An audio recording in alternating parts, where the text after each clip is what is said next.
Hola, mi nombre es Elgara Rodríguez y hoy voy a hablar de la semiología y del estructuralismo. Primero que nada, la lingüística es la ciencia que estudia el lenguaje humano y las lenguas.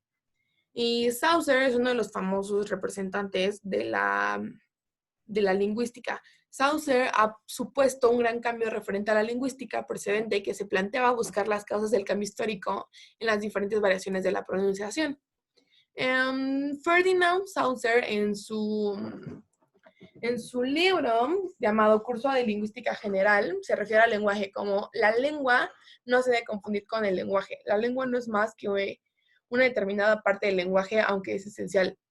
Si la lengua no es el lenguaje y la lengua, según él, es una determinada parte del lenguaje, entonces para complementar la unidad del lenguaje haría falta conocer cuáles son pues, las otras partes desconocidas por nosotros que con la lengua componen la unidad del lenguaje. También dice Saussure que la lengua es a la vez un producto de la facultad del lenguaje y también expone que la lengua es un conjunto de convenciones necesarias. El ejercicio de la facultad del lenguaje se cumple en los individuos de una sociedad igualmente en el ejercicio de la lengua. Como vemos, el lenguaje se ejercita con el uso de esa parte suya que es la lengua. De la anterior se sigue con esas otras que con la lengua conforman la unidad. Tampoco deben de confundirse con el lenguaje. E igualmente en ellas debe ejercitarse también pues esa facultad. Pues por Saussure sabemos que el lenguaje es una facultad de los seres humanos que nace por nosotros y la lengua es adquirida y se aprende. Dice Saussure que el lenguaje es multiforme y heteróclito, que son estas características cualitativas exclusivas del lenguaje. Es multiforme porque cada una de las partes, incluyendo la lengua como parte, todas las demás tienen todas sus propias formas, ¿no? Y es heteróclito porque no hay manera de conjugarlas unitaria y armoniosamente. Um, El lenguaje como facultad es un producto del pensamiento, pero el pensamiento en sí no es el lenguaje. Aunque la lengua sea utilizada en muchos casos para expresar el pensamiento como el lenguaje son propiedades facultativas pues, del ser humano, pero el lenguaje no está regido por pensamiento. Un análisis también independiente del elemento fundamental de la lengua, pues es el sonido. El sonido es independiente y externo, pero el hombre se descubre en un acto de conciencia que que esa cosa o sonido afecta su sentido auditivo. Él puede pues reproducirlo.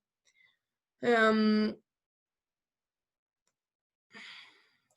Después, cuando se refiere como institución social, quiere decir que no es en absoluto un acto y escapa a cualquier predimentación. Es la parte social del lenguaje.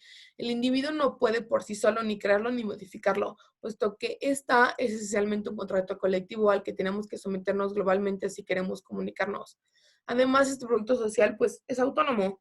Es como un juego dotado de reglas propias, ya que no se puede aprovechar si no es a partir de un proceso de aprendizaje. Y en cuanto hablando del sistema de valores, la lengua está constituida por un determinado número de elementos, cada uno de los cuales es un vale por, y al mismo tiempo el término de una función más amplia en las que se acoplan de una forma diferente. Un ejemplo que vi que se me hizo como muy práctico para poder entender es como el signo es como una moneda de 5. O sea, esta moneda vale por un determinado bien, que se puede adquirir con ella, ¿no? Tú puedes comprarlo con 5 pesos, pero vale también en relación con otras monedas, ya sea de mayor o menor. Así como una moneda de 2 pues, tiene menor valor, una moneda de 10 pues, tiene mayor valor, ¿no? El aspecto institucional y el aspecto sistemático están evidentemente relacionados. O sea, precisamente porque es un sistema de valores contractuales, la lengua resiste a las modificaciones del individuo aislado y por tanto es una pues, institución social. Pasando al habla, el habla es esencialmente un acto individual de selección y de actualización, pues porque está constituida por las combinaciones gracias a las cuales el sujeto hablante puede utilizar el código de la lengua para expresar su pensamiento personal y también por los mecanismos psicofísicos que permiten al propio sujeto exteriorizar pues estas combinaciones. Mm, el aspecto combinatorio del habla es evidentemente capital, en la medida en que implica que el habla pues está constituida por el retorno de signos idénticos. Obviamente, si cada signo se convierte en el elemento de la lengua es porque se repite en un discurso y otro discurso, pues como en el mismo discurso sería como lo mismo. Y si el habla corresponde a un acto individual y no a una creación, es porque es puramente pues, combinatoria. Después, hablando de lengua y el habla, mmm, Claramente estos no tienen como una definición completa, sino es el proceso dialéctico que los une. No hay lengua sin habla y no hay habla sin lengua. Es como un intercambio de la auténtica pues, praxis lingüística. Como dice aquí en la presentación, es como una relación de comprensión recíproca. O sea, cada uno pues vale como por el otro. La lengua es posible tan solo a partir del habla, ¿no? Pero la lengua es a la vez el producto y el instrumento del habla. Nos encontramos ante una verdadera pues, dialéctica. Saussure nos cuenta que él no puede existir, que no puede existir más bien una lingüística del habla, ya que cada palabra apenas se capta como proceso de comunicación. Es ya lengua, no hay más ciencia que la de la lengua. Y aquí desaparecen dos problemas, que es inútil preguntarse si debe estudiar el habla antes que la lengua, claramente pues, ya vemos que no, y porque la alternativa es imposible, y también es inútil preguntarse preliminarmente cómo separar la lengua del habla, porque no se puede.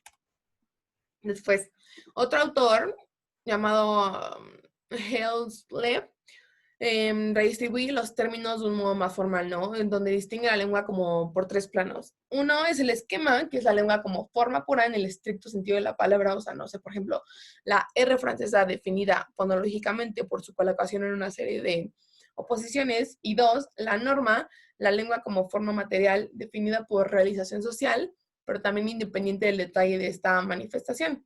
Y tres, el uso, o sea, la lengua como un conjunto de costumbres de una determinada sociedad. Ejemplo, pues como vimos en el primero, en el esquema, pues la R como de una región determinada, ¿no? Pues como que lo dicen de diferentes formas. Ay. Después, hablando del idiolecto, pues explica Martinet que es el lenguaje en la medida que es hablado por un solo individuo, o también el ámbito entero de las costumbres de un solo individuo en un momento determinado. Y pues el intelecto sería una noción marcamente ilusoria. Uno, porque el lenguaje del afásico que no comprende a los demás y no recibe un mensaje conforme a sus propios modelos verbales. Dos, el estilo de un escritor, aunque esté siempre impregnado de determinados modelos verbales provenientes de la colectividad. Y tres, el lenguaje de una comunidad lingüística, o sea, de un grupo de personas que interpretan del mismo modo todos los enunciados lingüísticos.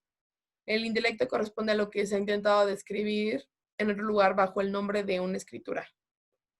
Significado y significante. Para la terminología saussureana, el significado y el significante son los que componen el signo. Signo es una serie de términos afines y distintos, como la señal, índice, icono, símbolo y alegoría son rivales de este específicamente.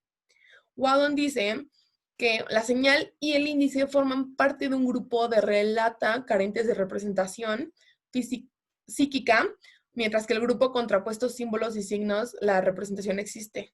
La señal es inmediata y existencia frente al índice, que no lo es. El símbolo es una representación analógica e inadecuada frente al signo, que es la relación motiva y exacta. Saussure, para designar una relación entre el significante, este no toma en cuenta el símbolo dado que el término entrañaba unidad de motivación a favor del signo, definido como una unión de significante y un signo, o en pocas palabras, la imagen acústica y de un concepto. Después, la teoría del signo lingüístico. Se basa en la doble articulación. El signo está compuesto por un significante y significado. Por ejemplo, el significante es el plano de expresión y el significado pues es el contenido. Para Hempler, el plano es la forma y la sustancia, lo que permite ver la naturaleza entre el signo lingüístico y el semiológico. En su modelo, el signo semiológico está también compuesto por un significante y significado, pero separa de él a nivel de sus sustancias. En los sistemas semiológicos tienen una sustancia de la expresión, cuyo ser no está en la significación, pero los objetos cumplen con este fin. El significado, la naturaleza del significado recae en la realidad, aunque pues, no hay que confundir que es una cosa, sino una representación psíquica de las cosas. El significado es una de las dos relativas del signo. La única diferencia que le pone al significante es que este último es un mediador. Y